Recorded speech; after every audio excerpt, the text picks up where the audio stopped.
smarts and my...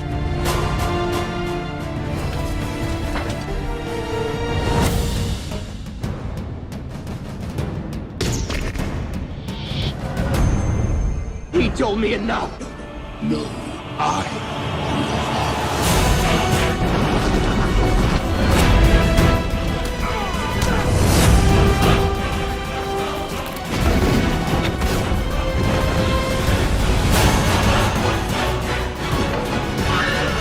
Here's Chuck.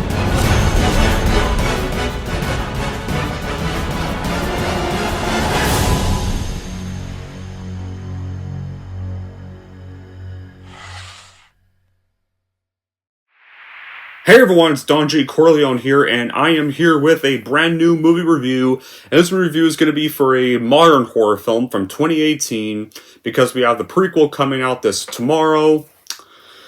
And it's going to be for the first film to be directed by the former star of The Office himself, John Krasinski. And this started pretty much one of the few good modern horror franchises today. And that's going to be for none other than 2018's A Quiet Place, which is directed by John Krasinski. Of course I mentioned that already. But yeah, it's pretty much an apocalypse horror movie, in a way. So, what's the plot of this movie? Well, this is set in a devastated Earth overrun by invincible predators of a possible extraterrestrial origin. The Abbott family, who live on a farm, are struggling to survive in a desolate urban jungle of New York City. And it's a death trap defined by a new era of utter silence. And of course, because these new type of invaders get attracted by noise. The slightest of sounds can even be deadly. But even though it's already been like 12 months since the powerful monsters' first sightings, the resilient Abbott family, they still stand strong. They're in the muted dystopia now, they have to learn the rules of survival, and that's crucial, and the Abbotts must never make a sound. So yeah. How was this film made? Well, Scott Beck and Brian Woods, they developed the concept for the story while in college, and they wrote the screenplay in January 2016. They told the producers of Platinum Dunes that they wanted Emily Blunt for the role of the mother. Then in July 2016, Krasinski read the script for the role of the father. He spoke with Emily Blunt because, him and Emily Blunt are married, guys, about his ideas for the story, and she suggested he direct the film. And Blunt initially did not want to do the role, but later, she read the script, and then she felt like only she could play the role right, and the role was strictly made for her once she saw the script, definitely, the role of the mother anyways. And so she agreed to take the role. And that both of them collaborated on ideas for the film during pre-production. So John Krasinski was announced as director, co-writer, and co-star with Emily Blunt in March 2017. And the filming was in upstate New York from May to November 2017. So, after the movie was shot and marketed, A Quiet Place would premiere at the South by Southwest on March 9, 2018, and would be released in the United States to the whole public a month later on April 6, 2018 by Paramount Pictures. And, surprisingly, this was the year after another comedian, Jordan Peele, would do horror with the film Get Out. And that got massive critical acclaim and massive success. Even I like Get Out. Get Out's actually easily one of my favorite modern horror films. No doubt. And one of the few Blumhouse films I actually really love. I'll admit that. This movie also got critical acclaim, was also directed by a comedian in its directional debut, and it also made huge amounts of money at the box office, with $340 million worldwide. And it got chosen by the National Board of Review and American Film Institute as one of the top 10 films of 2018. And got nominated for several awards like the Golden Globe Best Score, Academy Award Best Editing, Writers Guild America Award Best Screenplay, Screen Actors Guild Award for Outstanding Performance by a Female Actor in a Supporting Role. And of course, it launched a franchise. An actually good franchise. Because there was a sequel that got moved from the originally planned 2020 release because of a certain pandemic to May 28, 2021. Krasinski returned as director, and the main cast, all returned, and it's the new additions got added to the sequel, like Cillian Murphy and Jejima Honsu. And of course, we all know, tomorrow, the prequel film, which is about how it all started, is coming out. Now, as for my reaction, well, ever since I saw this in the theaters back in 2018, this has always been one of my favorite modern horror movies ever, and it's easily probably tied with the Terrifier franchise, just my favorite modern horror franchise. A Quiet Place has a fresh concept of creatures that can be alerted to kill any person that makes a single noise. A farmer family that's trying to survive this new dystopia. John Krasinski was like known for stuff like The Office and being a comedian back then before he did this. And this movie made him a first-time director with this movie, and they would move on to direct the sequels. And recently he just directed the family comedy called If with Ryan Reynolds, which I also thought was pretty enjoyable. The setting here is presented wonderfully, and the entire movie's exposition is done through visual storytelling and typical methods like newspaper articles that are definitely pretty relevant today because you can't really unveil information through sound here in this world, because if you do one sound you'll immediately be killed. And the silent scenes make moments more impactful than just booming music. And although there's times music is used to build suspense during the thriller scenes, it's often then combined in with deaf silence to give us an inside the perspective of the daughter. And of course, the daughter was even played by a real life deaf actress. And now, when it comes to the character she played, I'm not really a big fan of the character, but her performance was actually very terrific. So and I did whenever we see any scenes from her point of view, and everything feels silent. You don't hear a single noise. Now that's very creative filmmaking. And the premise is illustrated in chilling effect with an opening scene where you see one act of kindness brings devastating results for the whole family in this movie. Their device presents this difficulty for the filmmakers. You tell a story with no dialogue between characters. You have an original idea that's a Hollywood rarity in itself. The film handles a contrivance with expertise. It shows us a daily routine of the normal, loving American family in a world where just one sound, like a pin drop, or dropping a glass, or hell, turning on a fireplace, maybe even turning on a fireplace or something like that, or just one dropping one thing, can result in a brutal death. Yeah, this was around the time when many rookie directors were coming out with impressive, refreshing work. Jordan Peele came out with Get Out the year before this.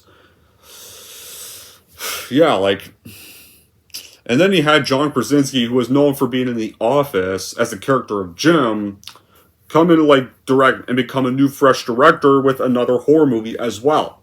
This film and the sequel. Here, it's really testament that on a scale that's yeah.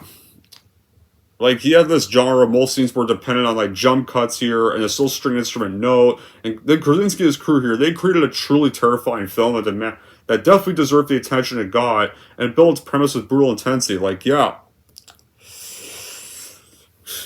Yeah, here, you have with the director and also Charlotte Burris Christensen, they frame their characters to maximize the despair and isolation of the family situation, and the effect is very unnerving. It's an engrossing, captivating film that keeps your eyeballs glued to the screen for barely 5 minutes in. The family's plight to survival with the mythical, indestructible creatures, they make for the hair-raising, the spine-tingling, the gripping, terrific movie experience. It's yeah. And this movie barely has any dialogue, and honestly, some people can be all this movie sucks because it's quiet and there's no dialogue. Well, it's called A Fucking Quiet Place for a reason, isn't it?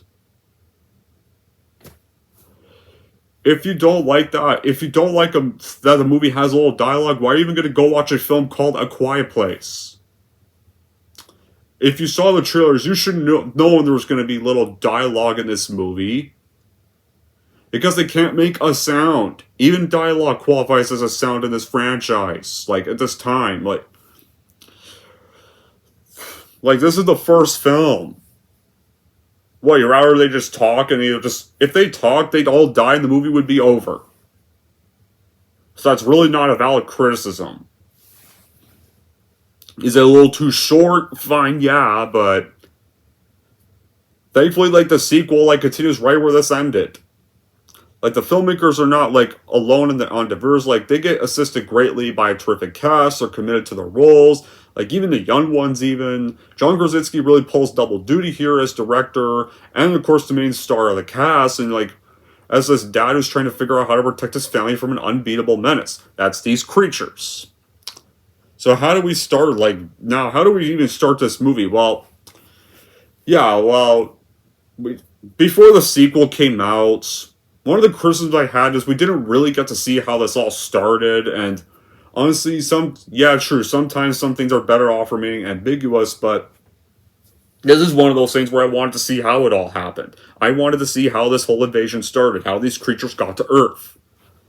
Like, we're gonna finally get that movie tomorrow, and we got to see a bit of day one in the sequel. We kind of just start off right after the whole invasion. Like, Earth already just got destroyed by the creatures. Just like that, we kind of just start in there right away. You have, like, the sliced aliens, they have sharp hearing, and they have impenetrable armor. They took over the planet, they killed most of the human population, and then we meet our lead protagonist, the Abbott family. Father Lee, his wife and the mother of the family, Eveline, their deaf daughter, Regan, and their two sons, Marcus and Bo. Well, one of them for now. They live in this isolated farm in the middle of a forest in upstate New York. They've survived by taking precautions, like they lay down sand paths to avoid stepping on crunching leaves, and they use American Sign Language when communicating. And so the family is going to a town, into the dead, a extinct town for supplies. The youngest son, Bo, finds this toy rocket, but Lee pretty much has him leave it behind because the batteries because the noise it makes are going to definitely alert the creatures. They're getting ready to leave, and Regan pretty much gives him back the toy, but without its batteries. But Bo then just takes the batteries and puts them in before joining them. Obviously, we don't see him do that on screen, but we can clearly. But when the next scene that follows, we can tell he put the batteries back in. But nobody noticed, and they're walking back home, and then while they're walking home, Bo turns on the space shuttle, and then the space shuttle makes noise, and then quickly, as soon as he turns it on, before Lee can even save him, the creature pretty much kills Bo. And so Bo's dead. And that's pretty much the opening scene of the movie. That scene right there is a perfect way to start the film. Even if you could tell the child with the rocket is already going to die when you first meet him. Yeah, fine, take the rocket, but leave the batteries behind. Don't put them ever back in. Or heck, maybe the daughter really shouldn't have given him the rocket in the first place, but this, when the scene where he pulls it out, it's nice to see a brief bit of the daughter's point of view, and how she can't really hear anything, and her point of view even mutes the whole entire scene, not even them walking you can't even hear, right there, and heck, the performances in this part have no dialogue, and they're all very terrific performances. Emily Blunt really captures the heartbreak and horror her character is literally showing in this moment. Mill, the actress who plays Regan, captures the dreaded shock and realization she really fucked up in this bit. And John Krasinski even captures the fear and desperation his character is going through as he tries to run and save his youngest son, before the creatures can even get to him. But sadly fails. The creatures immediately get to him quick. That. It's a very terrifically well-acted moments. Now, I did kind of know they weren't going to be able to save the youngest one because, as soon as I saw Blunt's character's reaction, her clearly crying in horror, but it's pretty much quiet. We don't see it. We don't, hear it. It's obviously a muted cry in horror and even collapsing, heartbreak. I kind of knew the kid was going to die. Right there. I kind of knew, the dad wasn't really going to be able to save him. Right there. But with so little dialogue in the film, the actors just rely on the power of their facial expressions, and purposeful moments to convey the message to the viewer, and they do an excellent job of that. If you're expecting a gory horror movie, it's not that. It's one of those that uses psychological suspense to capture the viewer's attention. Right there. And this is one of those few, unlike a lot of the shitty Blumhouse stuff today, this one does it better. Does the jump scares better. It doesn't do cheap door slams or cheap boos, or this uses psychological suspense to capture the attention of the viewer. And this movie has some pretty emotional moments here. Some pretty emotional bits for a horror film. Because the family's well written, the family really love each other, and you already like this family when you meet them. when you're seeing them like grieving their youngest son, or when they're trying to live their life for this whole dystopia, and the kids, like most of the kid, like the other son is surprisingly not annoying. Right here, like yeah, like now Regan is kind of.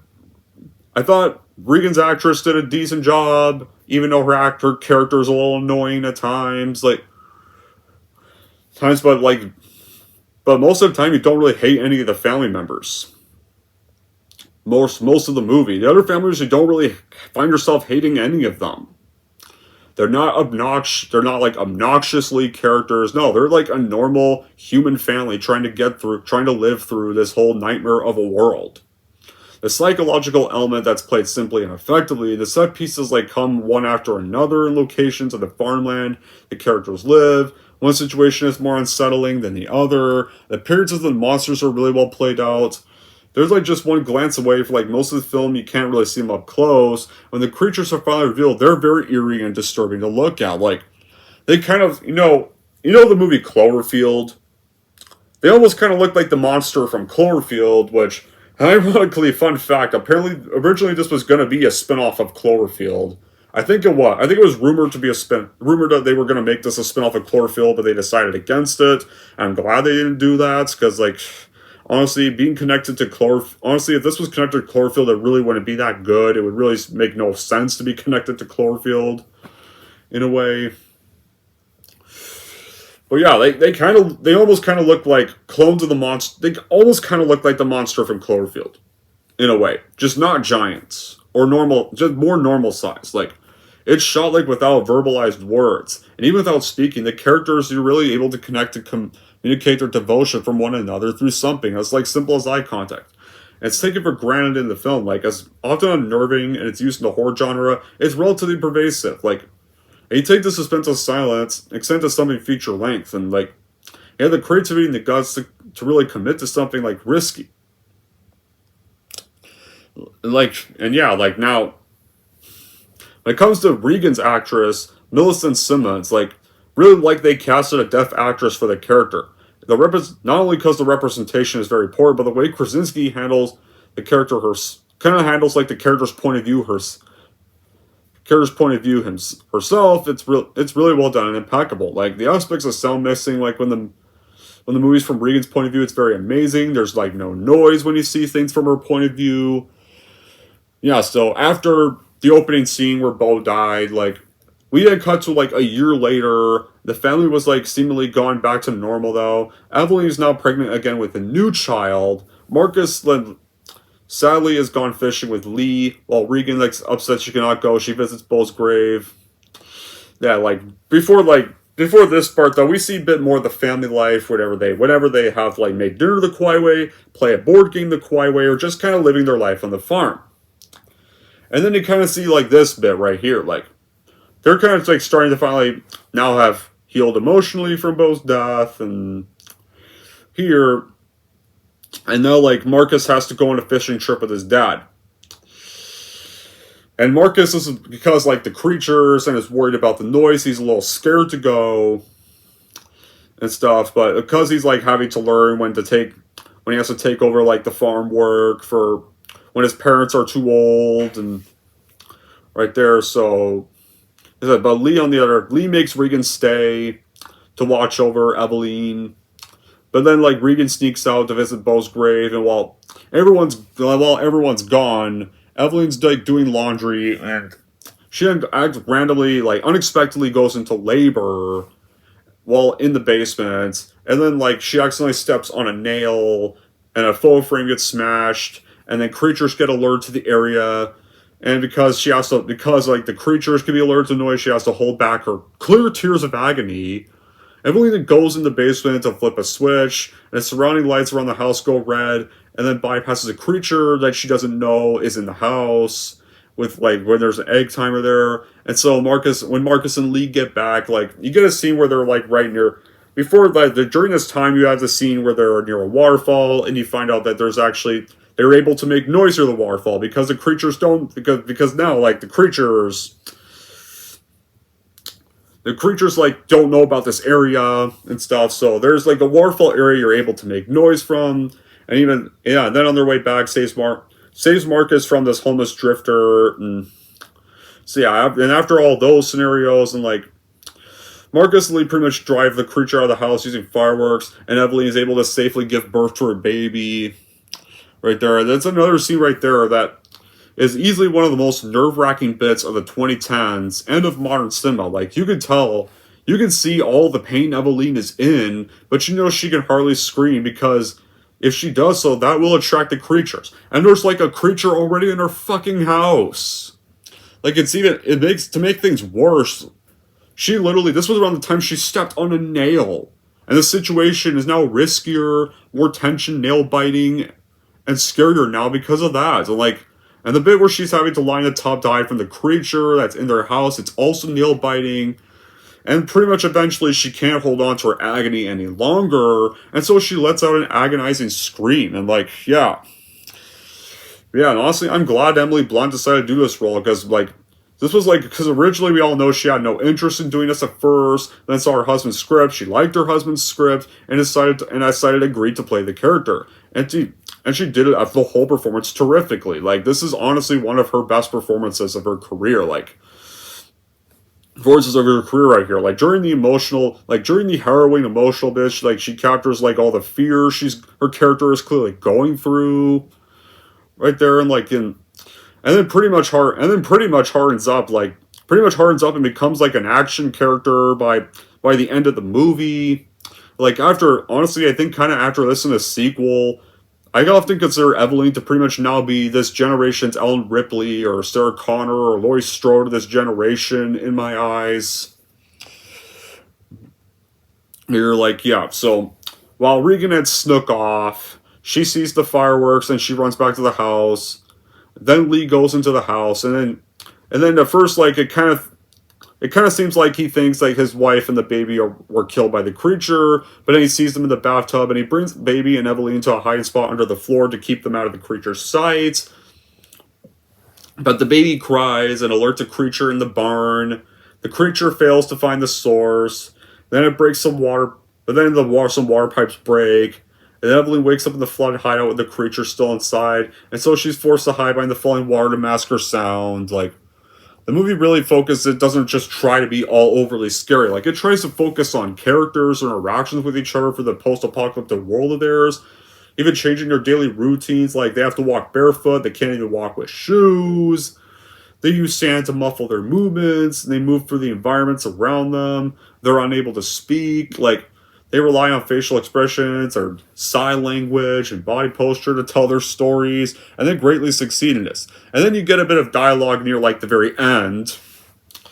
Right there, like, you do get some bit of dialogue, like in the waterfall scene, or the birth scene, or the scene when Lee and Evelyn are in the basement, and are discussing how the kids are going to protect themselves. And some aspects of the film do get unexplained, like how they're able to provide electricity for themselves with this whole apocalyptic world they're living in, how the creatures are able to get to the characters within a minute of making a noise, and they live in a large wooden area.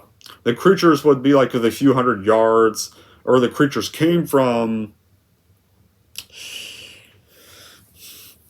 But all in all, though, sometimes it's better when things are just left to awe and speculation, and you have the movie focus on the characters instead of just how the creatures, instead of just trying to be an overly terrifying and overly intense film all the time. And like how Jordan Peele directed Get Out, John Krasinski used his comedic experiences to timing to nail the build up to suspenseful moments and well-used jump scares. Most of the dialogue gets excluded from the story till near the end, and then you have the quietness of the scenes where you're left in fear of sound being made, and Krasinski uses the sharp focus with the camera and the amazing sound design to turn objects into instruments of chaos. They draw the attention to the creature's effective hearing, it's kind of like, the horror film, the horror film Don't Breathe had tried to do this. That film was overrated dog shit. This, though, and because the characters were obnoxious, most of the movie Don't Breathe were about these obnoxious robbers that you're just rooting for to die. Because, like, as soon as you meet them, they're pretty much assholes. Like, one of them was peeing on the carpets and acting like a punk and stuff, and fucking stuff. And so they get assigned to that old guy's house, and then it turned out the blind old guy's a war veteran. So honestly, like, him, as soon as like that one that pees on the carpets dies, you're just rooting for the blind guy. For a while, you're rooting for the blind guy to win. But Fed Alvarez decides you need to be on the robber side. So you know what we're gonna do? We're gonna make the blind old guy a rapist with the turkey bastard, just so you can be on the robber side. Clearly. Honestly, I wish Don't Breathe was about the blind old guy, and the blind old guy was not a villain. Instead, I probably would have liked that better.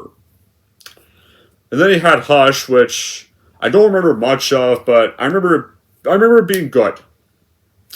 So yeah, this movie and Hush are how you do this kind of style terrifically. Don't Breathe is how you don't do this terrific kind of style at all. This and Hush are the good versions of that kind of filming technique. And Krasinski does not let like the little verbal dialogue like be wasted on exposition. It uses, instead of using visuals to allow the audience to understand the history and the rules of the world, with like the haunted cinematography by Molly's Game cinematographer Charlotte Hans Christensen. At the limited, I mean, granted, you still do have some limited conversations. It's not entirely dialogue less, in a way. You still get some tiny little references of dialogue at the right kind of times, like the part of the movie that really is the most effective in my eyes was easily the family drama. Like, the film establishes this is a loving and caring family that got negatively impacted by the lack of speaking about their problems, and that had to be reinforced by a recent tragedy. And yeah, like, now, like, sometimes when a director casts their own wife in movies, it may seem lazy and just not real lazy, like a la Rob Zombie, who constantly casts Sherry Moon and literally all of his horror films, even though Sherry Moon cannot act. Here, it's actually really well justified. Like, the performance Blunt gives as the Mother Evelyn is astounding with the range of emotion she gives her character, especially whenever there's any bad situation she's in. Like honestly, like, I don't think any other actress could have played the role of Evelyn well. I really don't. I think only Blunt was made strictly for this role. Yeah.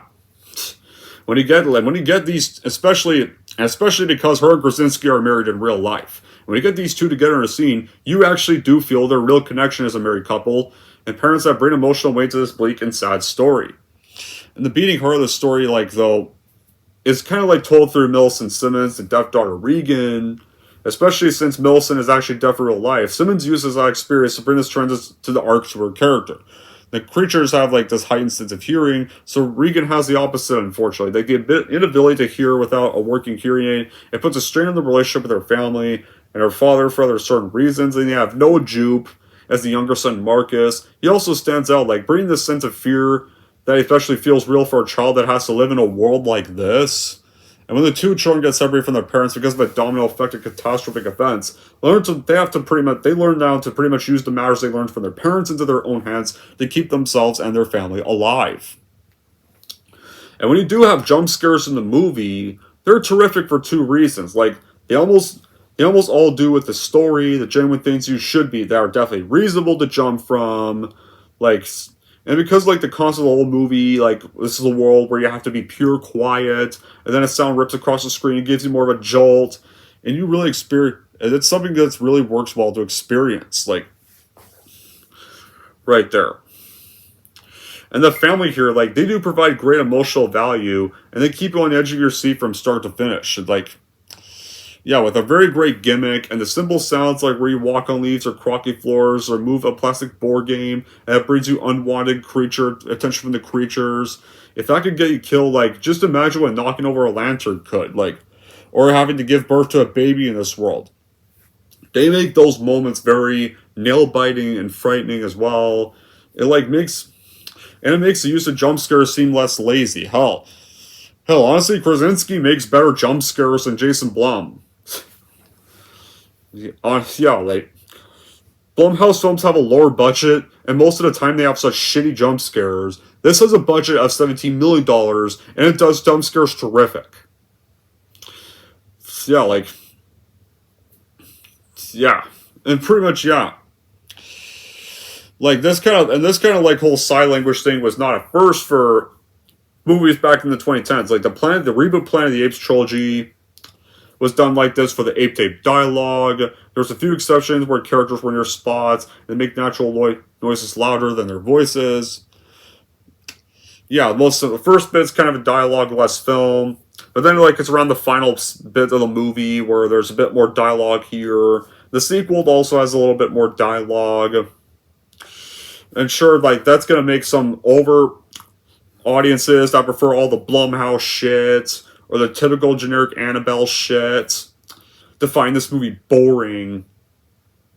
Because apparently, like they just rather watch the same old Paranormal Activity. Some people would just rather watch the same old Paranormal Activity shit again, or probably watch a nostalgia sequel, like the TCM 2022, which I wouldn't. And then so after the birth scene, like we get to the finale here, like. Right here, like Marcus and Regan, the two children, they go to the top of a corn silo. They light a signal fire to other distant farms. Then Marcus falls to the silo and is trapped in the corn. Then the creature in the hideout runs toward the silo, attacks Regan and Marcus. And the creature's effect on electronics that causes Regan implant to emit a pitched noise. It causes the creature to just reel in pain and retreat. And it breaks open the silo and that frees the children. And Lee finds Regan and Marcus, directing them to the truck. And so, sadly, Lee is wounded by a creature. The creature proceeds to ambush the vehicle because of Marcus's screams. But Lee instead pretty much gets up, uses sign language to say he's always loved Regan. And Lee then yells to draw the creature's attention and sacrifices himself to the creature so Marcus and Regan can pretty much escape in the truck and get back to the house. Now, like, when it really comes to, like, character kill-offs, not too much of a fan of that, but here, like, honestly, to me, like, well, it would have been nice to not kill off Lee, but also I did kind of feel like Lee's death was justified and it kind of worked.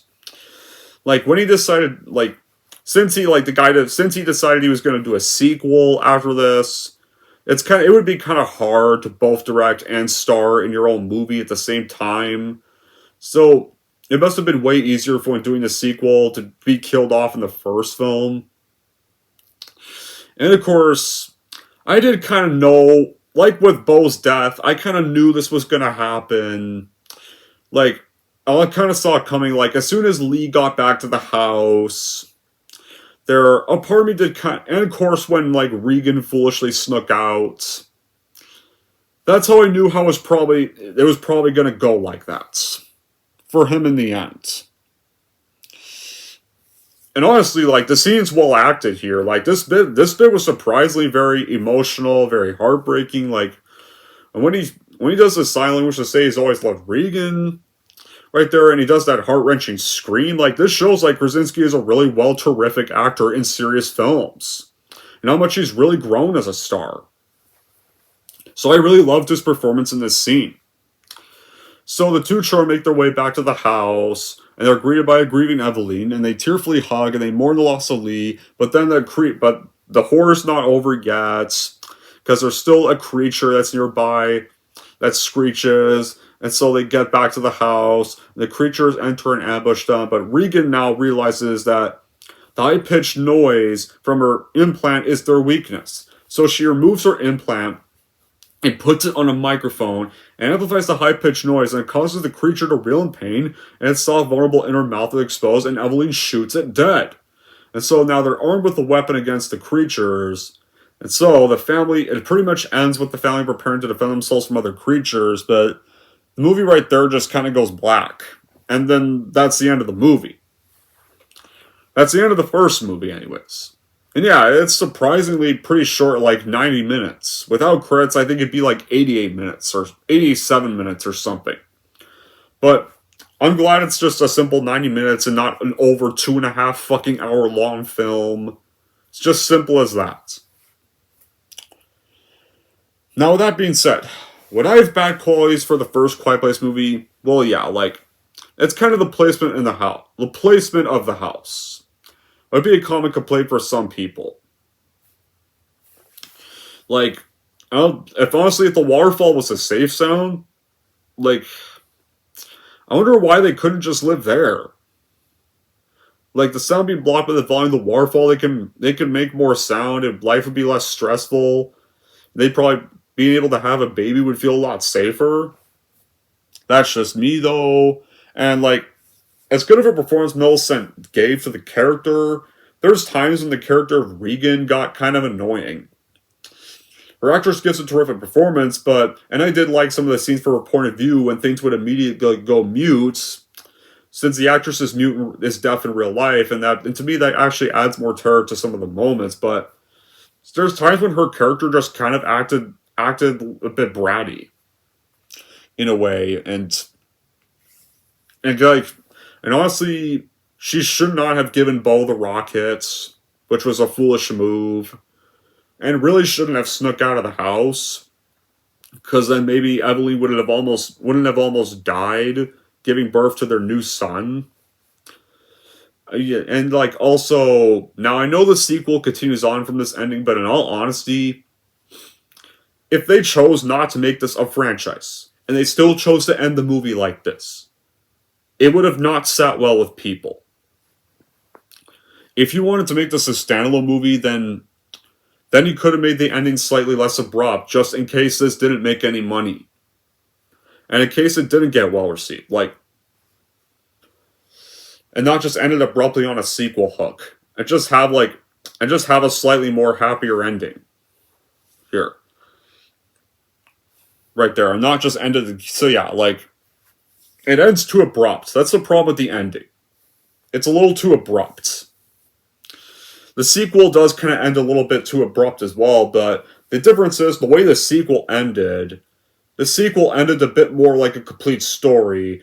It ends more of a typical ending. It was a little less quick and abrupt. It didn't make a sequel setup too obvious.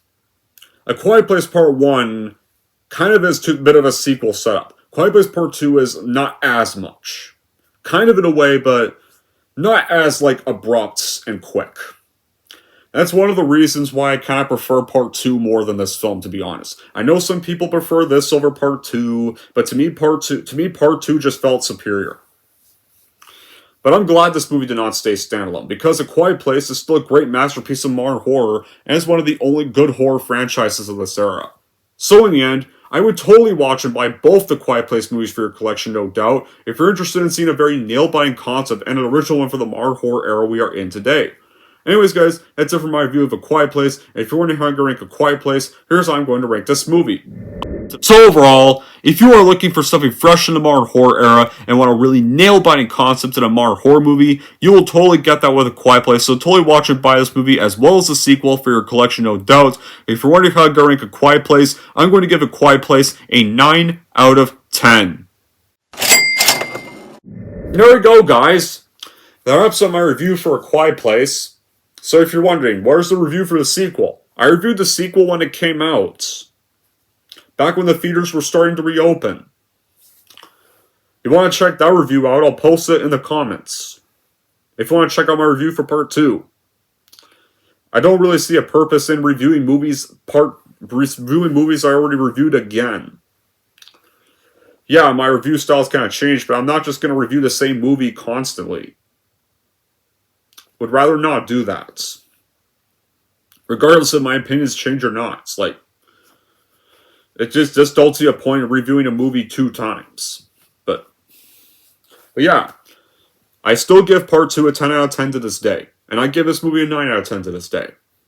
Now I want to know in the comments down below what you think of the Quiet Place movies, what you think which one's the better one, either the first one or the sequel. Tell me in the comments down below. Until then, guys, that'll be it for this review. Thank you all for watching. If you like this, want to see more, don't forget to like, subscribe to Don G. Corleone.